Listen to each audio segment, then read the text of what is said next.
In whose name, with a heavy heart, I prayed today. I'm a priest and I shouldn't stray away. I prayed for a woman named Jessica. I think she had a sister who lives in America.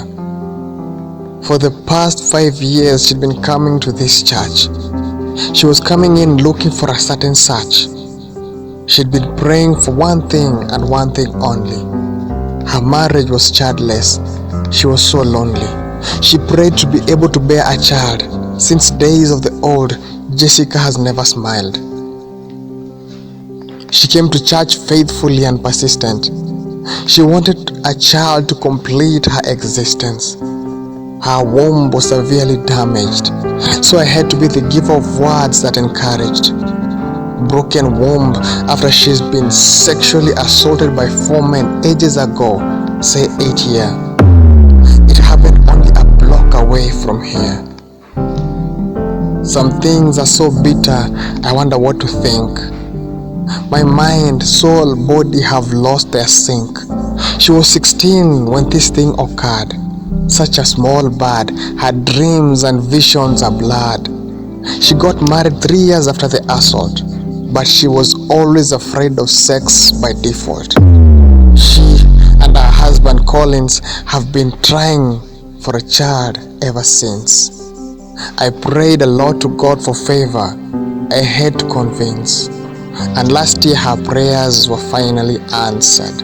At least her life would not be so absurd.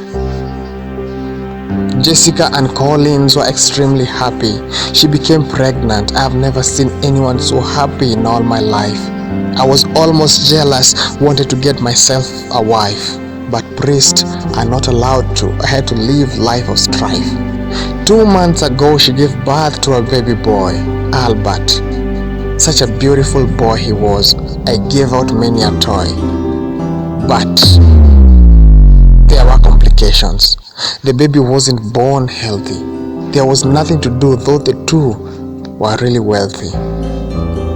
Albert fought bravely for 10 long days.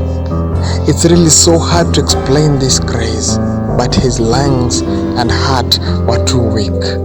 Him and his feeble body had the last shriek. He died 11 days after his birth. Very few days in this unforgiving earth now.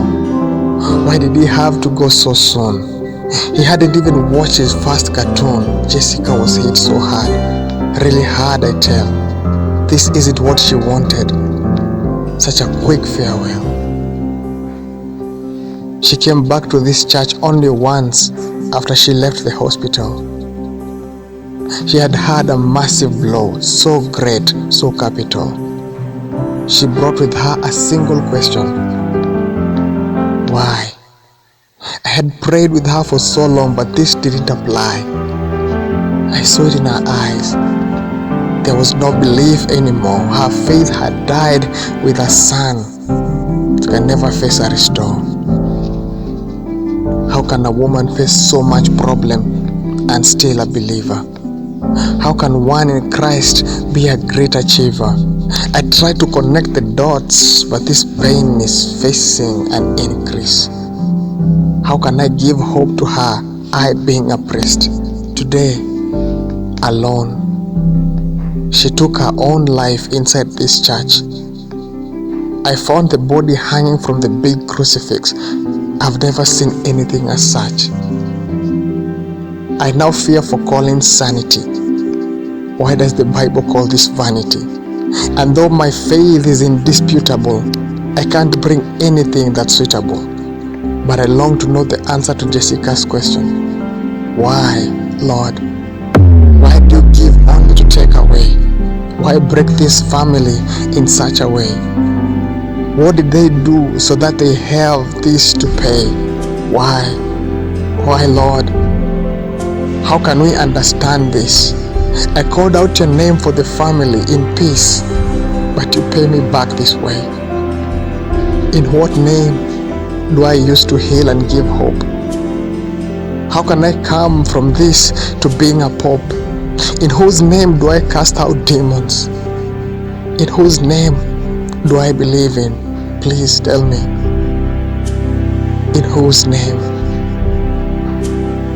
Sci-Mo, the Mouthpiece.